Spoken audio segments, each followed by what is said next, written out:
एक किताब है, उसका नाम है दी आस्क प्रिंस। तो ये किताब है जिसका नाम है दी आस्क प्रिंसिपल। इसके तीन ऑथर्स हैं, रॉजर कॉनर्स, टॉमस स्मिथ और क्रेग हिकमैन। और इस किताब में बात करते हैं अकाउंटेबिलिटी की with a different perspective, which is more of N inspiring perspective than anything else. तो हम इसी किताब के ऊपर ही अपनी आज की जो मजलिस है उसका जो बेस होगा, वो इसी किताब के ऊपर ही इंशाल्लाह ताला होगा। अच्छा जी। तो हम यहाँ पे हम आगे बढ़ते हैं। और जैसा कि हमने प्रीवियस मजलिस में किया था कि हम शुरू में हम मेन रूम में डिस्कशन करेंगे, और उसके बाद फिर हम depending on the number of participants हम उनको ब्रेकआउट रूम्स में डिस्ट्रीब्यूट करेंगे with with a coach with them, ताकि फैसिलिटेटिव फैसिलिटेटिव लर्निंग जो है वो हो सके। अच्छा जी। तो चलते हैं हम आगे। तो let's start with a question. तो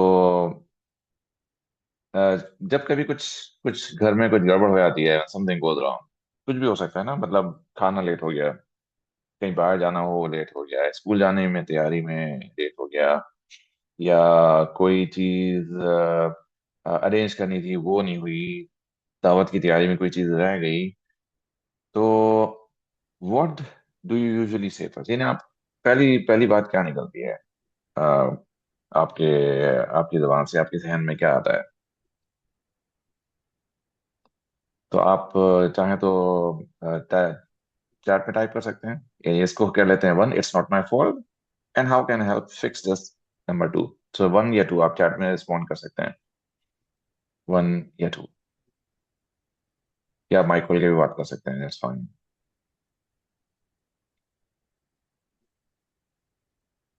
अच्छा, तो देखते हैं कि चैट में क्या आ रहा है। Sometimes one and mostly two. अच्छा। ठीक है, एक्सेलेंट कोच जो है। तो and this is what is the desired behaviour. चले हम आगे चलते हैं। तो यहाँ पे हम एक कॉन्सेप्ट को इंट्रोड्यूस कर रहे हैं, और वो कॉन्सेप्ट है अबव द लाइन और बिलो द लाइन। तो यहाँ पे आपको एक ग्रे कलर की लाइन नजर आ रही हो। तो यहाँ पे ना जो जो माइंडसेट्स हैं वो दो लाइंस के दरमियान ऑपरेट कर रहे होते हैं। एक बिलो द लाइन है, पहले हम आपको बता रहे थे, और फिर हम चलते हैं अबव द लाइन पे। तो बिलो द लाइन क्या है कि जब भी कुछ गड़बड़ होती है, I always blame others, I don't accept my part in this, I make excuses. अच्छा भाई, आज मेरी देर इसलिए हो गई कि अच्छा जी रोड पर ट्रैफिक लगा था। अच्छा, आज मेरी देर इसलिए हो गई कि जी पड़ोसी ने मेरी गाड़ी ब्लॉक कर दी थी, या मुझे किसी और वजह से देर हो गई, या मैं तो फलाने दोस्त का इंतजार कर रही थी या कर रहा था जिसकी वजह से मुझे देर हो गई। तो अपनी तो गलती कभी हुई नहीं, हमेशा किसी और ही की गलती। तो ये जो है, ये जो कॉन्सेप्ट है या ये जो माइंडसेट है, ये कहलाता है बिलो द लाइन।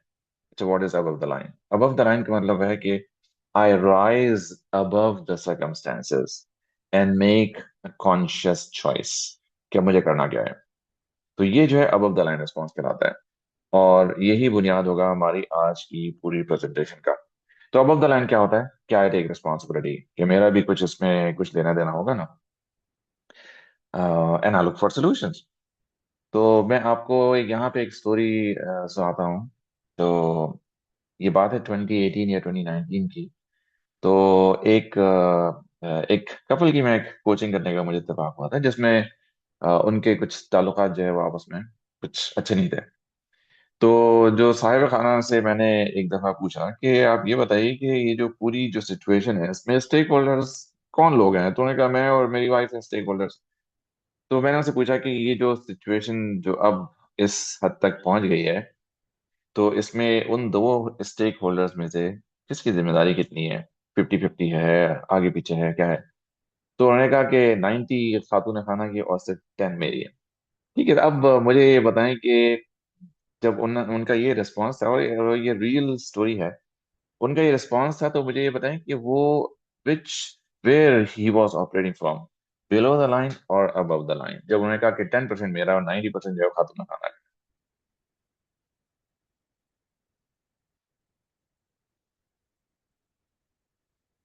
अच्छा, देखते हैं कि चैट में क्या लिखा हुआ है। अच्छा जी, below the line, he was operating below the line. Thank you for adding this. Below the line, बिल्कुल वो below the line he operate कर रहे थे। अच्छा। ठीक है, तो हम अब आगे चलते हैं। फिर हम यहाँ पे एक और सवाल है हम लेके आते हैं, और ये है कि अब मैं आपको सामने चार सिनेरियोज रखूंगा, और आप मुझे बताइएगा कि ये कौन सा रिस्पॉन्स है। अबव द लाइन के लिए आपने थम्स अप करना है, और बिलो द लाइन के लिए आपने थम्स डाउन करना है। ठीक है, तो पहला सवाल ये है जो मैं आपको पढ़ूंगा, और वो ये है कि my sister made me let. यानी रोजाना जो है सुबह स्कूल जाने में देर हो जाती है, इस वजह से कि मेरी छोटी बहन जो है वो देर कर देती है हमेशा। तो ये जो है वो कौन सा रिस्पॉन्स है, ये अबव द लाइन है कि बिलो द लाइन?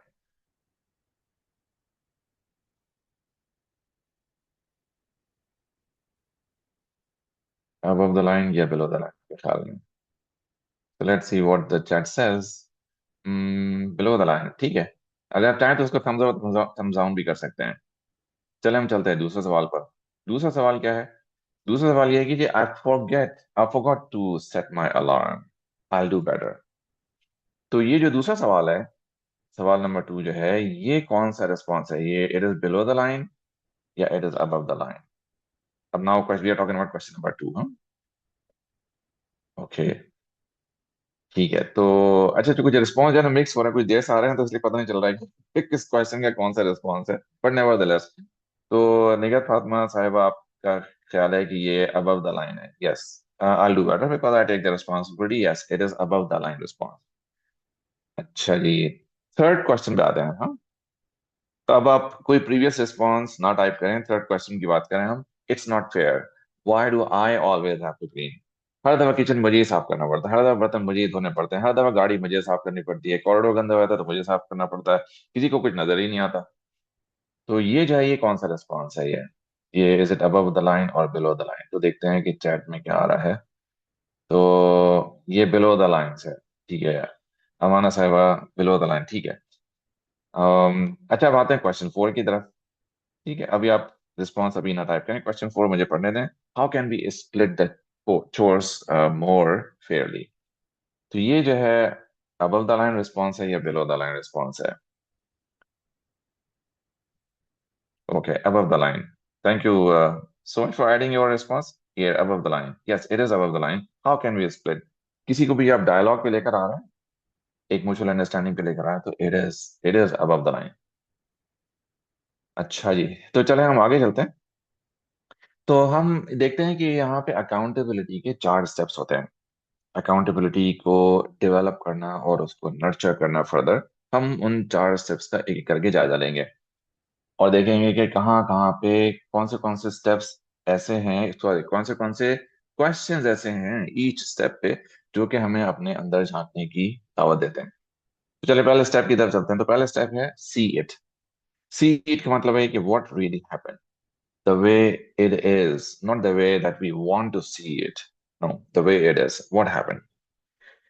अच्छा जी, मिसाल के तौर पे अब कोई एक कॉमन सिनेरियो ले लेते हैं ना। कॉमन सिनेरियो का मतलब है जैसे जो आमतौर पे घरों में होता है कि कहीं पे जाना हो, और भले वो स्कूल हो, भले किसी दावत में जाना हो, भले किसी सफर पे जाना हो, भले ग्रोसरी लेने जाना हो, या कोई भी अरेंजमेंट करना हो। अच्छा जी, या क्लास में बच्चों के ग्रेड्स अच्छे ना आए हों। ठीक। तो I see it the way it has happened. ठीक है, तो मैं इस तरह से देखूं कि हाँ जी, हमें ताखीर हो गई है, बजाय इसके कि मैं देखूं कि मुझे हमें ताखीर नहीं होनी चाहिए थी, हमें तो टाइम पे निकलना चाहिए था। नो नो, ताखीर हो गई है। अच्छा, ओनिंग इट का मतलब यह है, what's my part in this entire thing that has happened already. इसमें मेरी क्या रिस्पॉन्सिबिलिटी है?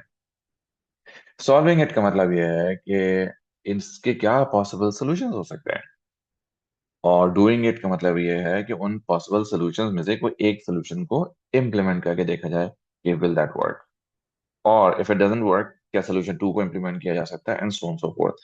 ठीक है, तो अब हम एक एक करके इन स्टेप्स में चलते हैं, और देखते हैं कि अब कुछ क्वेश्चंस की मदद से हम अ, किस तरह बेहतर तौर पे चीजों को देख सकते हैं या उसको ऑन कर सकते हैं। ठीक है, तो let's go one by one. तो हम पहले चलते हैं सी इट के ऊपर। ठीक है, acknowledge the reality of a situation. अच्छा जी, what does see it mean? See it का मतलब यह है कि आप उसको देखें, ऑनेस्टली उसको देखें जिस तरह की वो नजर आ रही है सिचुएशन।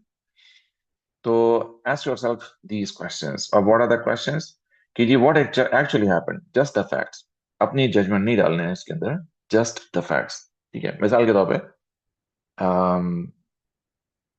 जैसे खुद अल्लाह ताला सबको महफूज बनाए, अब कहीं पे आप ट्रैवल कर रहे हैं और गाड़ी जो है वो रास्ते में खराब हो जाती है।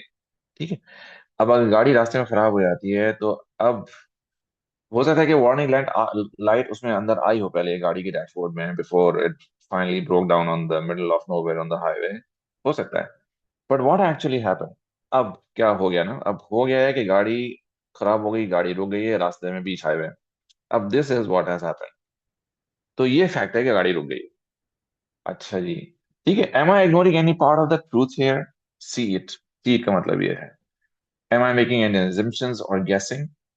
अच्छा जी, व्हाट वुड मीर भाई, समवन एल्स, जी जी, यहाँ पे मैं एक चीज़ ऐड करना चाहूँगा कि बिल्कुल। एक तो ये यहाँ पे आपने जो ज़्यादा एग्जांपल्स दिए हैं वो दूसरों से रिलेटेड है, हम्म ठीक है। लेकिन हम्म अगर आप खुद अपना एक मुहासबा हम्म करें और देखें तो बहुत सारी हम्म चीज़ें ऐसी होती हैं जिसमें हम खुद सिर्फ पर्सनली इन्वॉल्व होते हैं। तो हम्म उसमें सीट की डेफिनेशन क्या बनती है, ठीक है। तो उसमें क्या होता है कि अक्सर जो है हम डिनाइल में चले जाते हैं, हम्म ठीक है। हम प्रॉब्लम को रिकग्नाइज ही नहीं कर रहे होते। तो वहां पे सीट हम्म का मतलब ये आता है सबसे पहले कि आप उस डिनाइल से बाहर आए और आप हम्म प्रॉब्लम को रिकग्नाइज करें कि हाँ यार ये प्रॉब्लम एग्जिस्ट करती है, ठीक है। हम्म कि मैं हम्म लेजी हूँ तो बहुत सारे लोग होते हैं, आप उनसे बोलेंगे कि यार आप अगर उनके स्केड्यूल देखेंगे तो बहुत ही लेजी किस्म के होते हैं, लेकिन अगर आप उनसे बात करेंगे तो वो आपको हर एक डिले की रीजन दे देंगे। तो ये क्या होता है, हम्म ये इन सेल्फ में जो है ना एक डिनायल होता है कि वो इस बात को कबूल ही नहीं करना चाह रहे होते। तो यहाँ पर जो सी एट किस तरह से अप्लाई होता है कि सबसे पहले आप इस चीज़ को देखें और इस चीज़ को कबूल करें कि यार ये प्रॉब्लम जो है वो एग्जिस्ट करती है, ठीक है। जिसे जिस तरह हम एक और एग्जांपल देते हैं ना, एलिफेंट इन द रूम, कि अक्सर क्या होता है हम्म कि जो मेन प्रॉब्लम होती है उसकी तरफ कोई बात ही नहीं कर रहा होता। हम्म हम्म तो सब उसे इग्नोर कर रहे होते हैं। तो सीट का मतलब होता है कि सबसे पहले प्रॉब्लम की रिकग्निशन होनी चाहिए और वो ऑब्जेक्टिव हो और रियलिटी के करीब हो, जिस तरह आपने बाकी सारी चीज़ हम्म बताई कि उसमें फैक्ट्स हम्म हों, ठीक है, उसमें assumptions ना हो, आपकी स्टीरियोटाइप्स ना हो, ठीक है, आप कॉन्टेक्स्ट को समझते हो। ऐसा काफ़ी सारी चीज़, बस ये मुझे ऐड करना हम्म था सीट। हम्म ठीक है, जजाकल्लाह फॉर योर एडिशन। अच्छा, अब हम आते हैं अपने ऑडियंस की तरफ और उनसे पूछते हैं कि ये जो 6 सवाल आपको नजर आ रहे हैं ना स्क्रीन पर, इनमें से सबसे ज्यादा पावरफुल सवाल आपके कॉन्टेक्स्ट में वो कौन सा है, यानी जिसने आपको रियली स्ट्राइक किया हो, वो कौन सा सवाल है, वो क्यों है? तो लेट्स आस्क पीपल।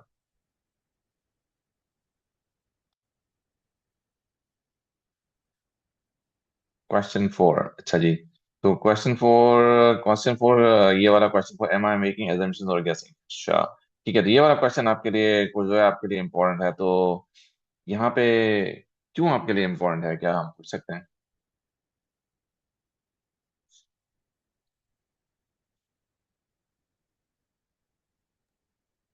आंसर वैसे वो तो जवाब पिछले वाले आंसर का, उससे क्वेश्चन का था, लेकिन वैसे मैं यहाँ हम्म पे हम्म एक चीज ऐड हम्म करना चाह रही थी कि हम खवातीन हम्म अक्सर ऐसा करती है ना कि हमारे बच्चों के अंदर जो भी मसाइल होते हैं हम उनको देख कर कहते हैं पता नहीं ये इसने कहाँ से सीख लिया है, पता नहीं ऐसे क्यों करता है, ये ऊंची आवाज में क्यों बात करता है। तो वो जो सीख वाला फॉर्मूला है वो बहुत ज्यादा उधर अप्लाई होता है कि वो कहीं ना कहीं हम भी वही सब कुछ कर रहे होते हैं जो वो हमसे रिफ्लेक्शन हमारा नजर आ रहा होता है हमारे बच्चों के अंदर। बड़ी इंटरेस्टिंग बात की आपने, कहाँ से सीख लिया इसने। बिल्कुल, बिल्कुल सही है। ठीक है, तो क्वेश्चन 4 आपके लिए इम्पोर्टेंट है। ठीक है, चलो हम आगे चलते हैं, अगले स्टेप पे चलते हैं, देखते हैं कि अगले स्टेप पे ओनिंग इट में कौन से क्वेश्चन आते हैं कि that will help, these question will help us own the situation better.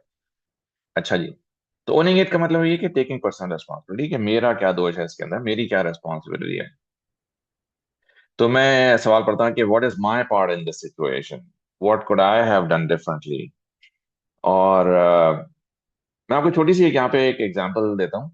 ये वाली एग्जांपल जो है, जो जो मेरी किताब है डिस्ट्रैक्टेड उसमें भी है। तो वो इस तरह से था कि एक फादर की स्टोरी है ये। तो उनके उनको जब वो पेरेंट्स टीचर मीटिंग में गए तो उनका बच्चा जो था वो गालिबन 8 या 9 ग्रेड में था। तो उनके टीचर ने कहा कि आपका बच्चा जो है वो है बड़ा इंटेलिजेंट लेकिन वो फोकस नहीं करता पढ़ाई में ना, और उसके स्कोर्स अच्छे नहीं आ रहे। तो एक सूरत तो ये थी कि वो अपने बच्चे को वहीं खड़े होकर झाड़ देते कि भाई देखो, तुम मेहनत नहीं को, देखो तुम्हें टीचर्स ने खराब मार्क्स दे रहे हैं और रिमार्क्स दे रहे हैं तुम्हारे मुतालिक। और इस तरह होता भी है, हमने खुद कई दफा देखा है, पेरेंट्स जो है वो वहीं पे ही बच्चों के ऊपर हमला कर देते हैं। खैर, so this father decided to take the responsibility, ownership. उन्होंने क्या किया कि अपने बच्चे के साथ टाइम स्पेंड करना शुरू किया, एवरी वीक एन आवर। तो शुरू में बच्चे का फोन यूसेज ज्यादा था। फिर but he did not make any judgement out of that. कहा ठीक है, let's focus on what is wanted rather than what is not wanted. तो ग्रेजुअली आफ्टर फ्यू वीक्स, जो पहले का मोबाइल यूसेज ज्यादा था और पढ़ाई का टाइम कम था, वो फिर एक वक्त आया कि बराबर हो गया, और एक वक्त आया कि मोबाइल यूसेज कम हो गया, पढ़ाई का टाइम ज्यादा हो गया। But father continued to meet the boy, meet his son, week to week. तो उन्होंने ओन किया उस सिचुएशन को, एंटायर सिचुएशन को, rather than just blaming the child। तो ये जो सवाल है ना, what is my part in the situation, तो उन्होंने अपने आप को अकाउंटेबल ठहराया उस सिचुएशन के लिए। ठीक है, what could I have done differently, अभी ये सवाल, am I blaming someone else for my choices, how did my actions contribute in this. तो ये सारे एक एक ही चीज के मुख्तलिफ जाविये हैं, what I am responsible for. तो मैं आपको एक बड़ी इंटरेस्टिंग सी बात बताता हूँ। ये इसी तरह का एक वर्कशॉप हमने एक कॉर्पोरेट टीम के लिए रन किया।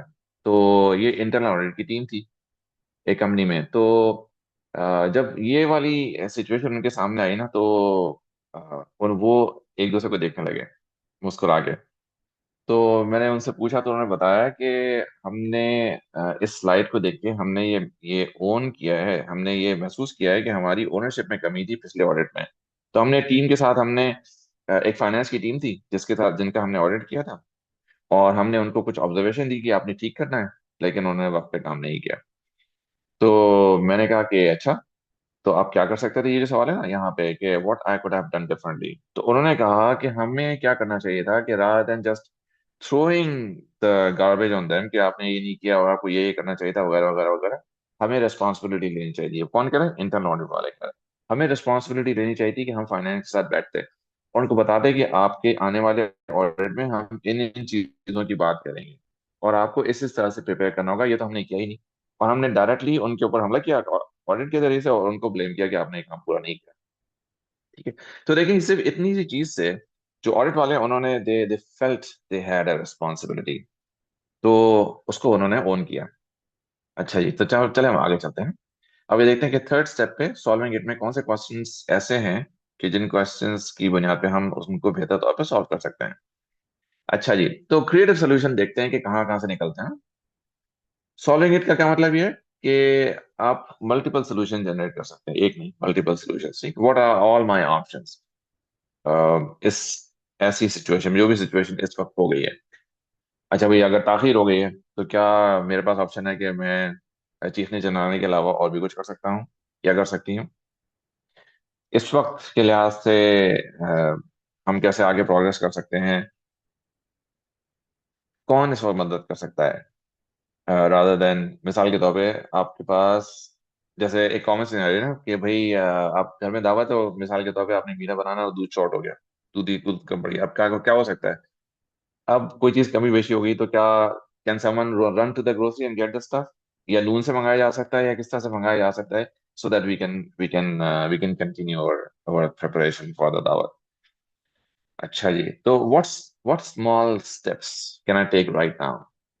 ठीक है, तो ये सारे के सारे जो है ये एक छोटे छोटे ऐसे क्वेश्चंस हैं that will help you come up with some kind of creative solutions to the situation, ताकि आइंदा आने वाली वक्त में तो ये बेहतर हो सके ना, इंशाल्लाह ताला। ठीक है। तो ये जो है ना, ये इसमें एक बड़ी इंपॉर्टेंट बात है यहाँ पे ना कि हमें परफेक्ट सोल्यूशन नहीं चाहिए, समथिंग दैट वर्क्स, समथिंग। ठीक है, इट कुड बी एनीथिंग। अच्छा जी, चले हम आगे चलते हैं। अब आते हैं चौथे स्टेप पे, विच इज डूइंग इट। और इसके बाद फिर हमारे पास इंटरैक्टिव एक्सरसाइजेस हो जाएंगी इंशाल्लाह ताला शुरू। तो डू इट का क्या मतलब है कि जो आपने बनाया है, यानी एक सोल्यूशन जो आपने डेवलप किया है, कोई भी है, उसके ऊपर इम्प्लीमेंट, क्विकली इम्प्लीमेंट किया जाए, और अगर वो नहीं चल रहा तो दूसरा इम्प्लीमेंट किया जाए। ठीक है।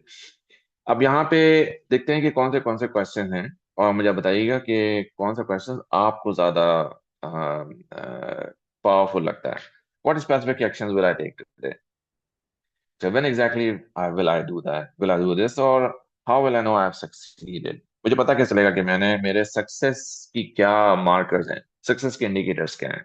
या अगर मुझे हेल्थ पे अपनी काम करना है, भले वो इमोशनल हेल्थ हो, भले वो फिजिकल हेल्थ हो, what is that one small thing that will help me get closer to my goals? ये वो कौन सा एक्शन है? ठीक है। What might stop me and how will I overcome? ये सारे के सारे सवाल हैं जो कि आपको आपके इस स्टेप से मुतालिक हैं, ट्वीट से मुतालिक हैं। ठीक है। अच्छा, अब हम आगे चलते हैं। अब एक फैमिली सिनेरियो हमने यहाँ पे क्रिएट किया है कि it's a chaotic morning, everyone is running late for school. अब यहाँ पे ना यही चार स्टेप्स जो अभी हमने पढ़े ना, इन चारों से मुतालिक कुछ सवाल आता है यहाँ पे, तो उनको देख लेते हैं और फिर then we'll go to the breakout. अच्छा जी।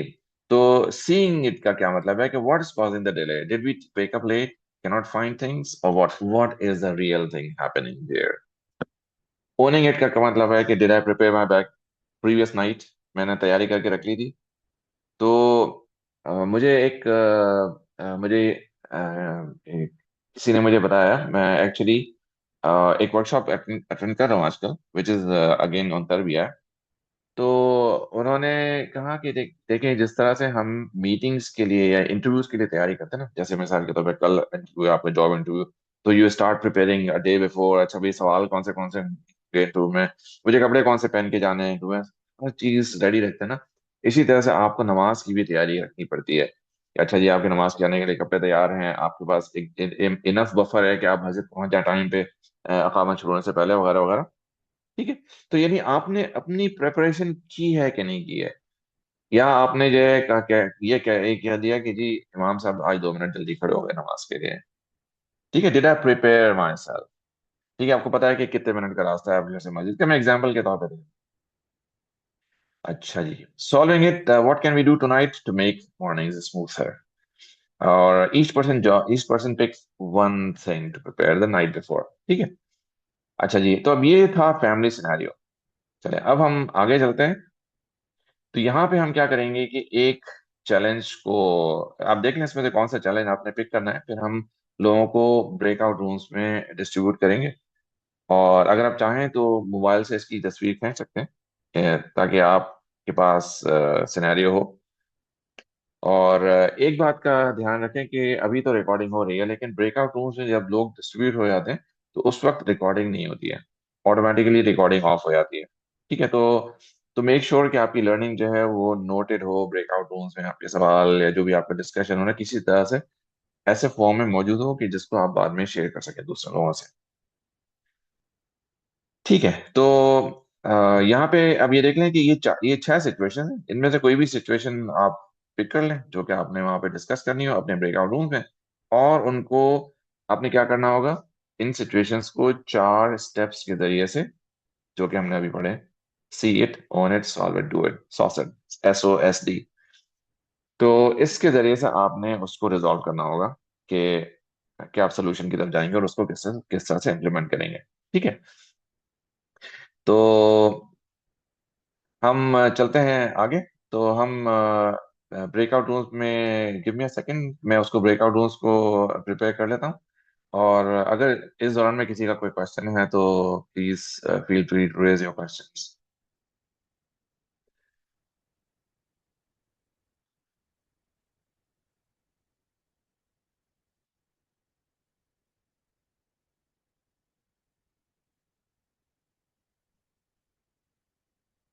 चलिए ठीक है। तो मुझे एक चंद सेकंड है, मुझे ब्रेकआउट रूम्स को मैं ज़रा साइन कर लेता हूँ।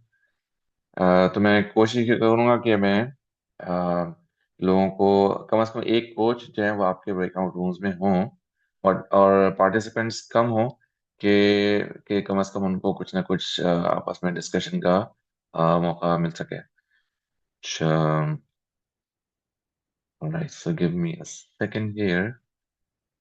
Hmm,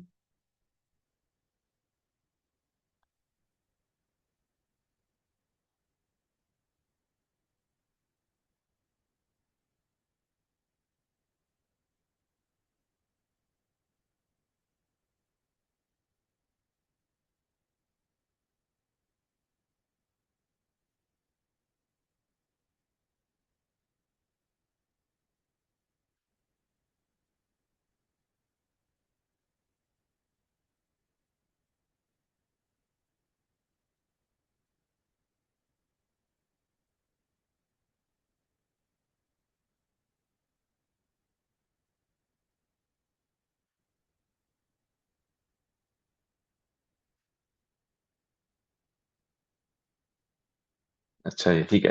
तो आपने सिनेरियो उम्मीद है कि सेलेक्ट कर लिया होगा, तो मैं अब ब्रेकआउट रूम ओपन करूंगा। जब आपके पास एक ऑप्शन आएगा कि you need to join the breakout room, तो आप वो ऑप्शन सेलेक्ट करके ब्रेकआउट रूम में चले जाइएगा। ठीक है, चलें, लेट्स स्टार्ट दिस एक्टिविटी।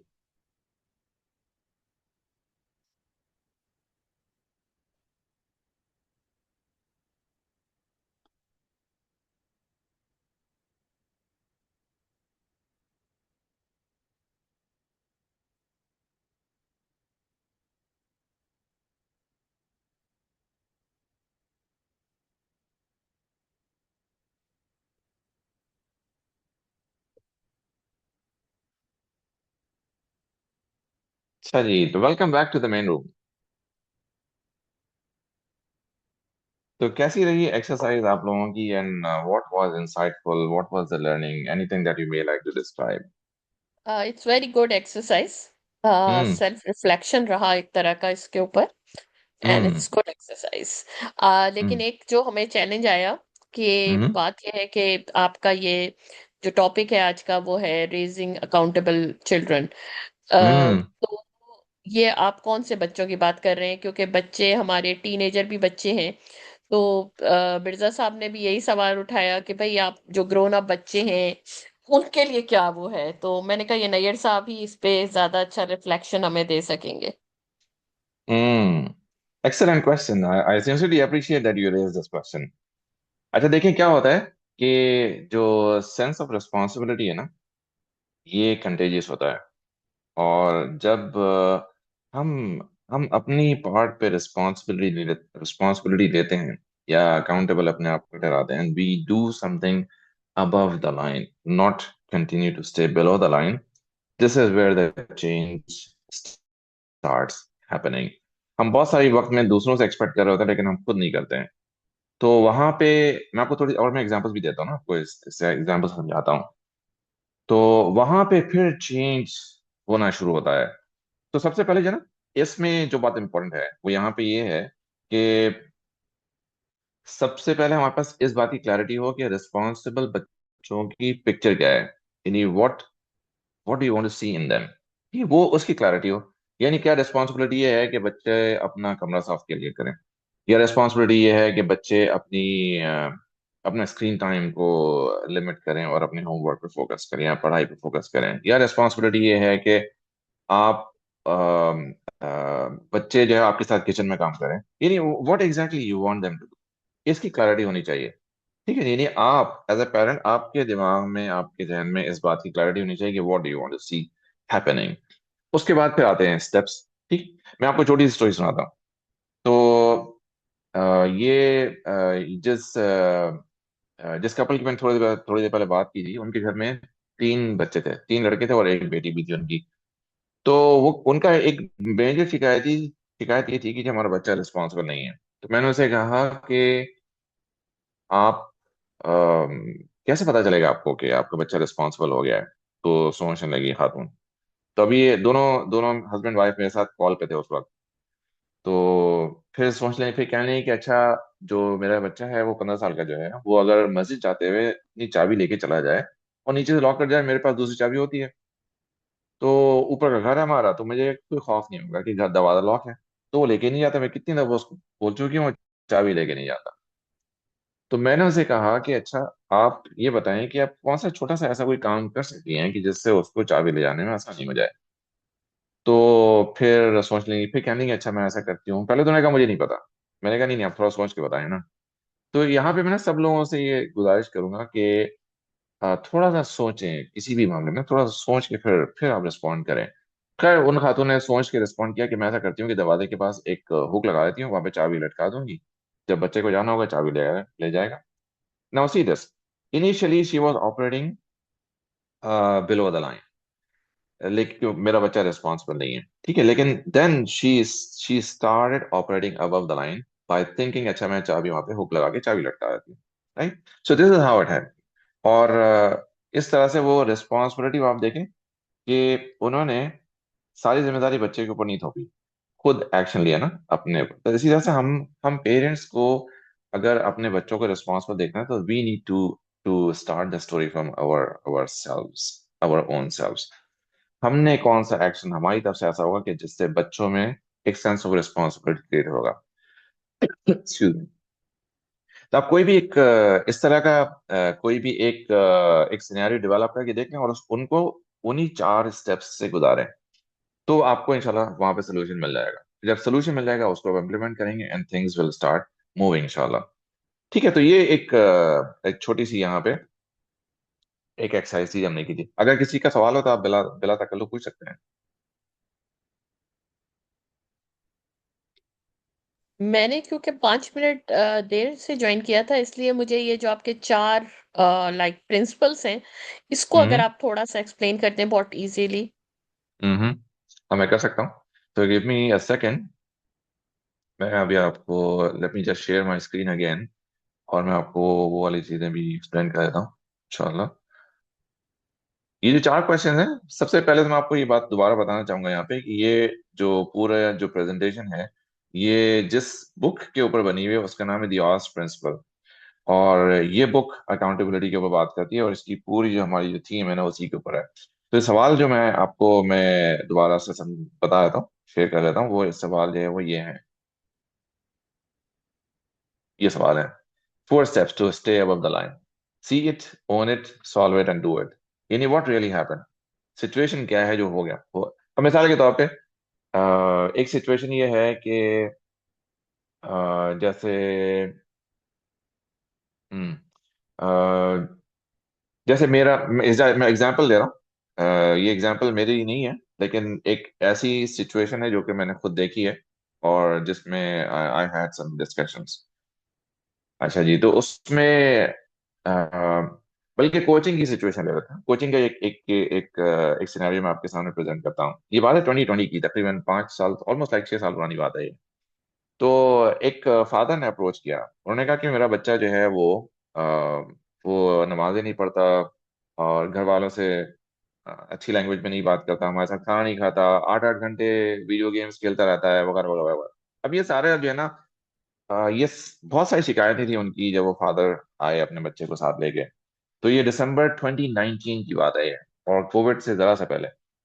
खैर, फिर इस बच्चे के साथ कुछ कोचिंग सेशन हुए इनके फादर के साथ, क्योंकि जब हम बच्चों के साथ काम करते हैं तो फादर के साथ भी काम करते हैं, पेरेंट्स के साथ भी।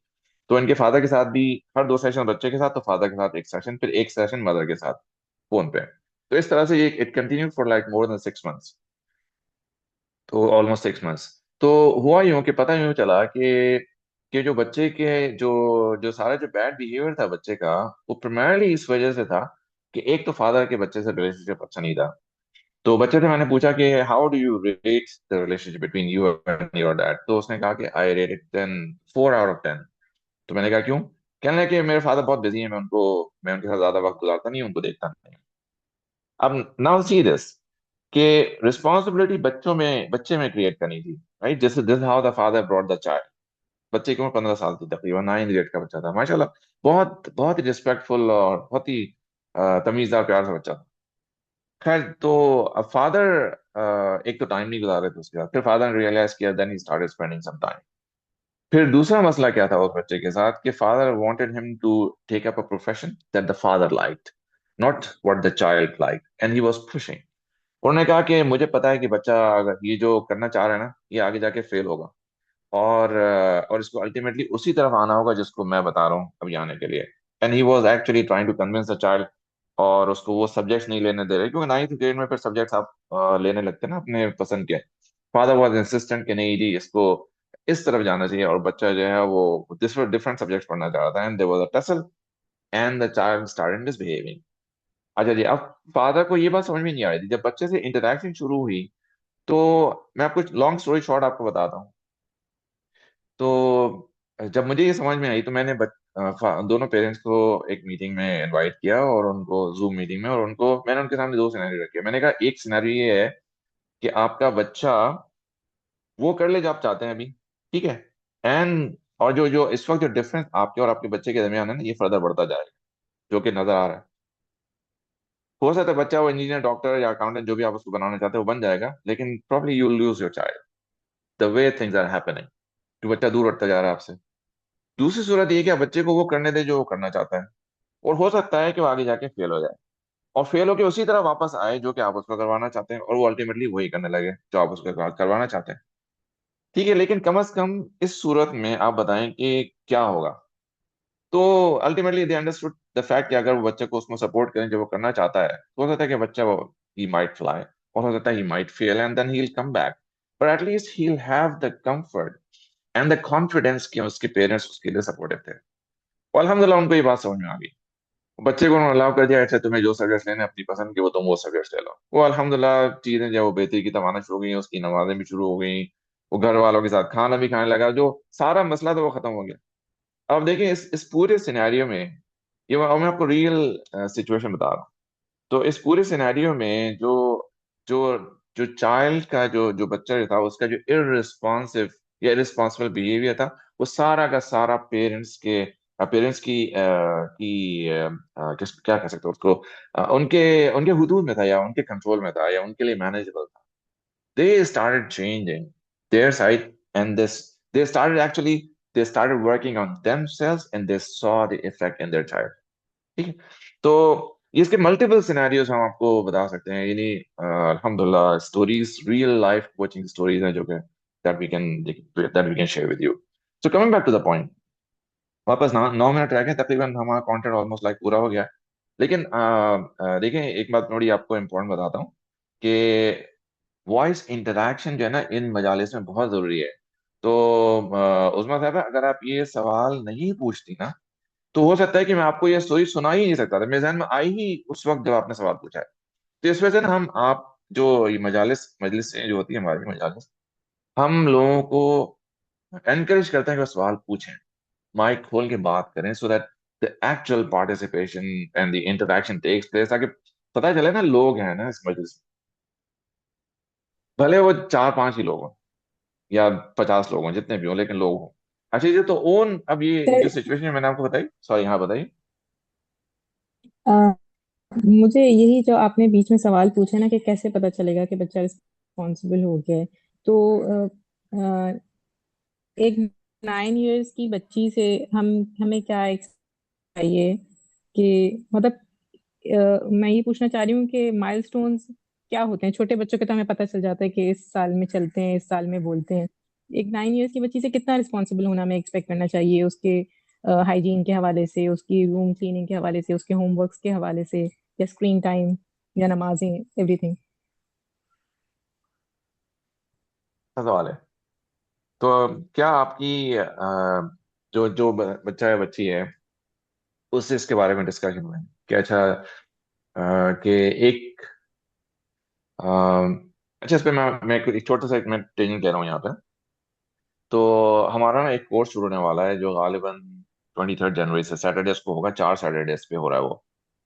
उसका उस पे उसका कंटेंट ही ये है कि इंटेलिजेंट पेरेंटिंग है, किस तरह से parent can have the the skills of a coach to drive conversations that can help reflect the person, the other person, the child, in most of the cases.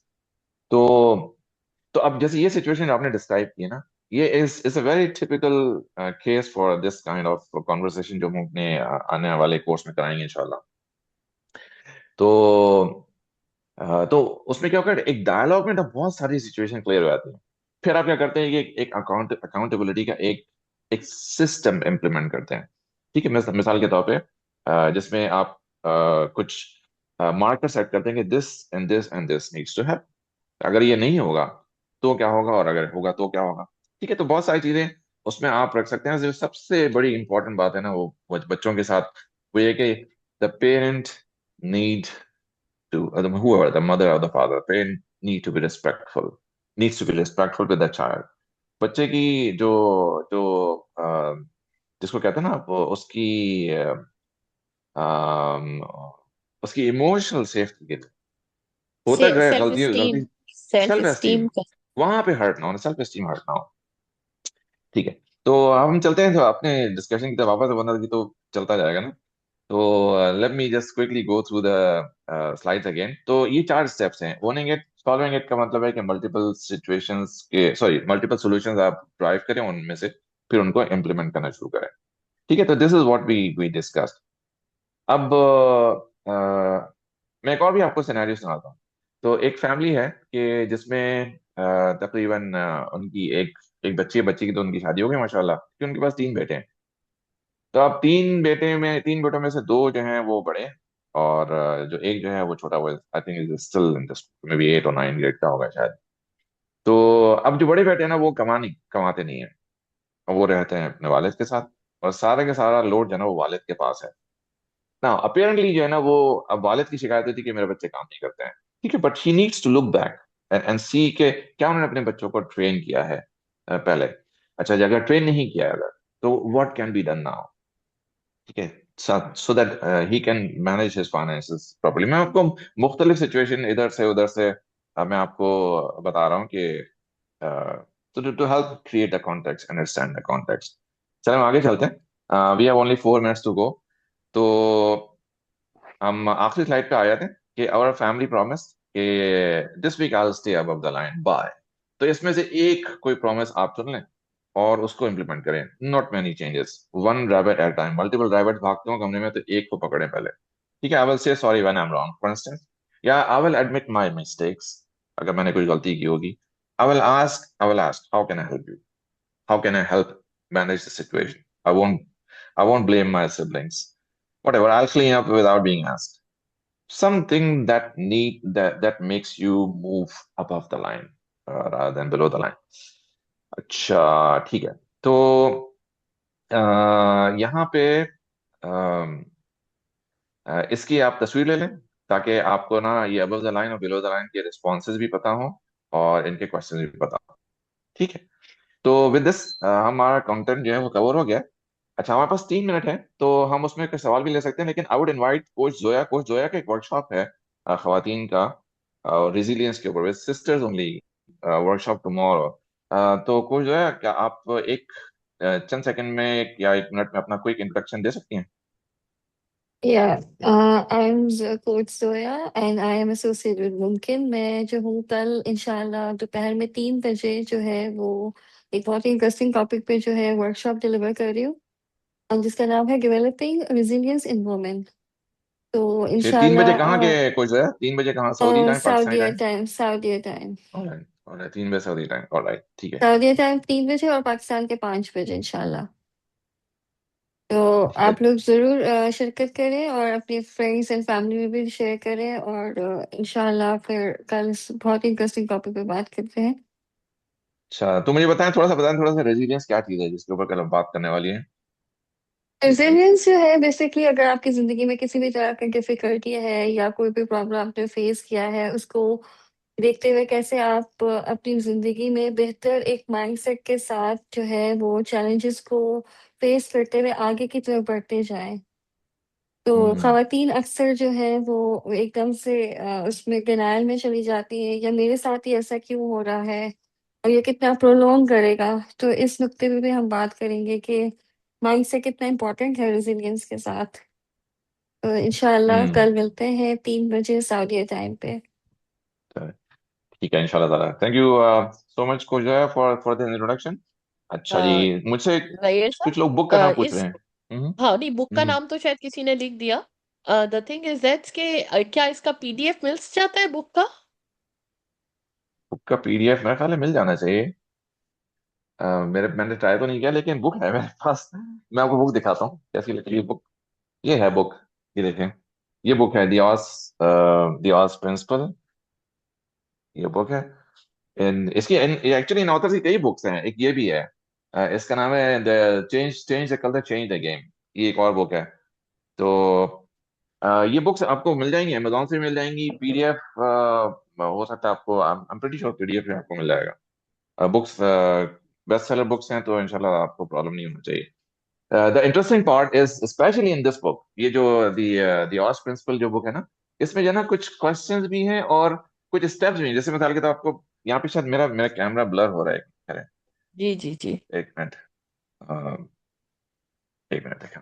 ये देखिए, अब इसमें ना, अब जिसमें इसमें टेबल बना हुआ है ना, तो इसमें ना हर स्टेप्स के लिए टेबल बना हुआ है। कुछ क्वेश्चंस भी हैं इसके अंदर, बुक के अंदर, जो कि ना आपको अपने आप को जानने में, अपने आप को सेल्फ इवैल्यूएट करना। जैसे आप मिसाल के तौर पर यहाँ पे क्वेश्चन नहीं है, तो आपको ना सेल्फ इवैल्यूएशन में ना ये आपको मदद देते हैं कि ताकि you you can know your self better, कि मैं कहाँ पे खड़ा हूँ या कहाँ पे खड़ी हूँ। ठीक है, मैं मेरे अपने अपने अंदर कितना डिनायल है सिचुएशन को एक्सेप्ट करने के बारे में। तो इट्स अ वंडरफुल बुक। मैं सिंसियरली सीरियसली मैं स्ट्रांगली रेकमेंड करूंगा कि आप ये बुक जरूर जरूर पढ़ें, ये वाली। ठीक है, अस्सलाम तो वालेकुम। हम सॉरी, दोबारा बोलिए प्लीज। जी अस्सलाम वालेकुम। वालेकुम सलाम। मैं ये जी पूछ अमन रही साहब। थी जी, ये जो बुक है ये बेसिकली मतलब जैसे खुद पे काम करने के लिए भी है, मतलब जैसे मैं अपने आप को अकाउंटेबल कैसे करूं ताकि मैं फिर दूसरों को मतलब उसी को रूल को अप्लाई कर सकूं, इस तरीके से है। असल में ये सारी की सारी बुक अपने ही ऊपर काम करने के लिए है। जब ओह। हम अपने ऊपर काम करते हैं ना, अपने आप को अकाउंटेबल करते हैं और अपने आप को रिस्पॉन्सिबल करते हैं, then we start seeing the change on the other side. जब तक हम दूसरे को ही एक्सपेक्ट कर रहे होते हैं ना, तो इसका मतलब है कि हम एक्चुअली हमने अपनी अकाउंटेबिलिटी पे तो काम किया ही नहीं। हम तो डिनायल मोड में हैं। तो उस पे तो फिर चेंज नहीं होता। चेंज उस वक्त शुरू होता है जब आप खुद अपने आप के ऊपर काम कर रहे होते हैं। तब ये बड़ी बड़ी इंटरेस्टिंग सी बात है। लेकिन this needs to be exercise and experienced rather than just saying. जब अपने ऊपर काम करते हैं तो आपको चेंज दूसरों में नजर आने लगता है।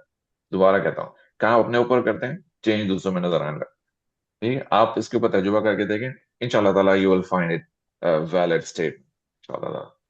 ठीक नहीं है, भाई, तो हम एक यहाँ। हाँ बताएं। जी जी बोले। हम कहते हैं ना कि the only person that you can change is the person in the mirror. तो असल में जो बुक है वो it's all about self accountability that's और correct. Bringing change in yourself. और जो ओन इट वाला पार्ट है वो ये है कि सिचुएशन में what is your role that you can play in bringing about a change that you want to see. उसके अंदर ये नहीं है कि आप दूसरों को जो है ना वो अकाउंटेबल बनाएं। तो असल में वो थोड़ी सी डिस्कशन इसलिए हो गई क्योंकि बच्चों का जिक्र है। तो बच्चों की अकाउंटेबिलिटी है, तो एक इसका एक ऑफशूट ये निकल रहा है कि बच्चों में अकाउंटेबिलिटी जो है ना वो किस तरह से लेके आए। तो इट्स मोर लाइक जैसा आपने कहा कि आप जब खुद हम्म। अकाउंटेबल बनेंगे तो the hmm. Reflection you will see in your kids it's like that their accountability has also improve. Sir में एक और स्टोरी याद आ गया। मैं माफी चाहता हूँ कि 2 मिनट में, अगर आप, तो इफ यू कैन अलाउ। तो ये ये भी कुछ सालों पहले की बात है कि कोविड की जमाने में या कोविड के थोड़ा सा बाद भी एक फैमिली थी। तो उनका जो प्रॉब्लम था वो तो उनके बेटे के साथ था ना। तो लेकिन जब when I started coaching this young boy who was like 19 at that time, now he must be 25 माशाल्लाह। तो तुम फैमिली में हमने पेरेंट्स के साथ भी बात करनी शुरू की। तो वालदा साहिबा के साथ भी बात करनी शुरू की। अच्छा, उस लड़के के एक छोटी बहन और एक छोटा भाई भी था। तो जो छोटी बहन थी उसकी उम्र थी 15 साल तकरीबन। तो तो जब हमने उससे भी 1 या 2 सेशन कोचिंग के, उससे भी हुए, उस छोट उसके उसके दोनों भाई बहन के बीच में भी एक भाई था, उससे भी हुए कुछ कोचिंग सेशन। तो उसमें एक बड़ी इंटरेस्टिंग बात सामने आई। वालदा की शिकायत ये थी कि मेरी बेटी जो है ना किचन में काम नहीं करती है। और ये जब बेटी से बात हुई तो उन्होंने कहा कि जो मेरी वालदा है वो मुझे किचन में आने ही नहीं देती हैं। वो कहती कि तुम जब किचन में आती हो तो तुम बहुत गंदा करती हो किचन। तो तुम बेहतर है कि तुम ना आया करो, जब मैं काम करूँ तो तुम किचन में नहीं आया करो। तो लड़की कहती कि मुझे किचन में जाने से घबराहट होती है। आपको मैं रियल लाइफ वाकया सुना रहा हूँ जो मेरे खुद अपने कोचिंग एक्सपीरियंस का है। तो तो coming back to the point, अभी देखिए सिचुएशन क्या है। इस सिचुएशन को हम इन 4 स्टेप्स की रोशनी में देखते हैं। सिचुएशन ये है कि जी मेरी बेटी 15 साल की बेटी है, वो किचन में काम नहीं करती है। ठीक है, दिस इज द सिचुएशन। अब आई it's not that I want her to see working or she should have been working in the kitchen. No, no, the situation is that she does not contribute in the kitchen. ठीक है, अब इसके बाद क्या own करना है ना। अब ओनरशिप क्या है? ओनरशिप क्या है कि was there anything different in as a mother, was there anything different that I should have done earlier which I did not do? तो उन वालदा साहबा को ये सवाल अपने साथ से पूछना चाहिए था कि क्या मेरी कोई इंटरेक्शन में ऐसी कोई चीज है कि जिसकी वजह से वो नहीं किचन में काम करती है। Now then let's say based on this, चलो मैं एज अ मदर मैंने अपनी रिस्पॉन्सिबिलिटी एक्सेप्ट कर ली। What can I do now? जो जो सॉल्व इट वाला है ना, what are the small little steps. अच्छा, अभी क्या मैं अपना कॉन्वर्सेशन का अंदाज चेंज करूं? क्या मैं एक दूसरा किचन बना लूं उसके लिए, या मैं टाइमिंग सेट कर लूं? जो भी कुछ कुछ ना कुछ तो करूँ ना। कि क्रिएटिवली कोई सोल्यूशन निकालूं, 2-3 सोल्यूशन निकालूं, फिर उसके बाद सोल्यूशन को एक एक करके इम्प्लीमेंट करना शुरू करूं। ठीक है, and then do it, means उसको इम्प्लीमेंट भी करें। मैंने उस फैमिली को उसके आगे नहीं कोच किया, तो लेकिन आपको सिर्फ उनसे जो लर्निंग हुई, मैं आपको सिर्फ वही शेयर कर रहा हूँ इस कॉन्वर्सेशन में। तो coming back to the point, sometimes we also need to to look at our own selves as parents, के हमारी हमारे हमसे क्या गलती हुई बीच में पहले, जिसकी वजह से हमें ये नजर आ रहा है। ठीक है, अब चले, अब जो हो गया ना, पास को तो आप अनडन कर नहीं सकते। What can you do better in future, right? What small steps can you take differently to make things happen in the future? This is what matters. ठीक है, तो जजाकल्ला खैर फॉर स्टेइंग 5 minutes एक्स्ट्रा। तो thank you coach Zoya for your presence and presenting your workshop, एंड बाकी तमाम लोग जो कि हमारे पास आज थे। जजाकल्ला खैर फॉर योर प्रेजेंस। तो इंशाल्लाह ताला कीप स्टेइंग विद अस इन मजलिस। आपको अनाउंसमेंट्स आपको ग्रुप में मिल जाते हैं, आए और दूसरों को भी लेकर आए। कुछ सवाल है तो वो आप ग्रुप में एडमिन्स को पोस्ट कर सकते हैं, किसी खास टॉपिक पे मजलिस करनी है तो वो भी आप हमें पोस्ट कर सकते हैं। इंशाल्लाह will try to cover that. जज़ाकल्लाह खैर अगेन, सुब्हानकल्लाहुम्मा व बिहम्दिका, नशहदु अल्ला इलाहा इल्ला अंता, नस्तगफिरुका व नतूबु इलैक। अस्सलामु अलैकुम व रहमतुल्लाहि व बरकातुहू।